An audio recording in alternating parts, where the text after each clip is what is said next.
Mahkamah Konstitusi, MK, mengabulkan gugatan 4 mahasiswa UIN Sunan Kalijaga Yogyakarta terkait ambang batas pencalonan presiden atau Presidential Threshold, PT, 20%.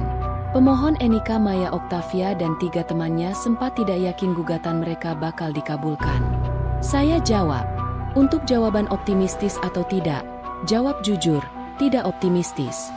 Kata Enika saat konferensi pers di Fakultas Syariah dan Hukum UIN Sunan Kalijaga Jogja, Sleman, DIY, seperti dilansir Detik Jogja, Jumat, 3 Januari 2025. Hal itu tak lepas dari 32 gugatan serupa yang tidak dikabulkan oleh MK.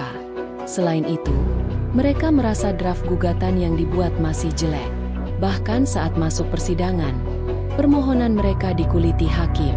Ketika kami baca permohonan kami kok jelek ya. Kemudian kami masuk ke sidang pendahuluan.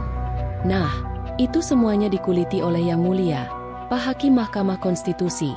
Kami selalu merasa wah ini ternyata cangenya untuk lanjut ke persidangan pokok permohonan saja seperti sangat kecil. Tapi alhamdulillah, kemudian lanjut, ungkapnya. Bahkan ketika kami berdiskusi dengan rekan-rekan komunitas pemerhati konstitusi, 9 orang itu memilih bahwa permohonan kami pasti ditolak, dan 8 orang dipilih itu dikabulkan. Jadi, sebenarnya kami pribadi merasa sepertinya tidak ada cange karena ini akan mengubah peta perpolitikan di Indonesia itu sendiri, ujarnya. Sementara itu, penggugat lainnya, Faisal Nasirul Haq, juga awalnya pesimistis permohonan mereka bakal dikabulkan hakim. Faisal mengatakan langkah mereka mengajukan permohonan atas pasal 222 UU No Juli 2017 bisa jadi pembelajaran bagi pemohon selanjutnya. Jadi ya saya pribadi terlepas dari apapun amar putusannya yang jelas pasti di bidang hukum dan sebagainya itu ada hal-hal yang bisa berguna bagi mungkin pemohon-pemohon berikutnya apabila kami gugur di perkara ini. Namun ternyata dikabulkan, kata Faisal. Para pemohon gugatan tersebut beralasan, adanya presidential threshold justru membatasi pilihan calon pemimpin yang tersedia. Kami merasa bahwa pemimpin yang sekarang ditawarkan itu hanyalah tokoh yang itu-itu saja, kata salah satu pemohon, Salis Hoirul Fatna, ketika dihubungi pada Jumat, 3. Dengan dikabulkannya gugatan itu, Fatna berharap pemilihan presiden mendatang akan menawarkan nama-nama calon presiden dan wakil presiden yang lebih beragam. Ia ingin ada tokoh baru yang datang dengan pendekatan dan perspektif yang baru. Saya pribadi punya mimpi, suatu saat nanti ada capres-cawapres perempuan, tidak hanya Ibu Megawati saja.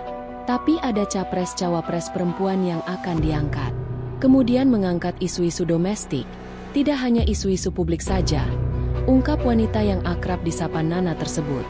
Menurut dia, adanya presidential threshold membuat politik seakan-akan terasa eksklusif dan hanya menjadi mainan dari beberapa elit politik. Konsolidasi politik dijadikan alasan untuk dapat melakukan kesepakatan-kesepakatan politik di balik layar yang tidak dibaca oleh publik. Dirinya berharap, ajang Pilpres ke depan bisa lebih inklusif untuk bisa diikuti oleh berbagai golongan. Harapan itu, menurut Nana, selama ini terganjal dengan adanya syarat presidential threshold sebesar 20%.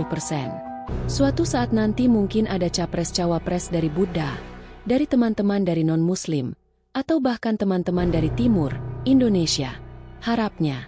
Adapun putusan MK dengan perkara nomor 62 PUXXI 2024 yang berhasil menghapuskan presidential threshold tersebut diajukan oleh 4 orang mahasiswa Fakultas Syariah dan Hukum UIN Sunan Kalijaga. Mereka adalah Enika Maya Oktavia, Rizky Maulana Syafei, Faisal Nasirul Haq, serta Salis Hoirul Fatna. Dalam pertimbangannya, Wakil Ketua MK Saldi Isra menilai syarat presidential threshold berapapun besaran persentasenya pada dasarnya bertentangan dengan pasal 6A ayat 2 Undang-Undang Dasar tahun 1945. Menurut MK, adanya ketentuan ini justru dapat membatasi kedaulatan rakyat dalam berdemokrasi.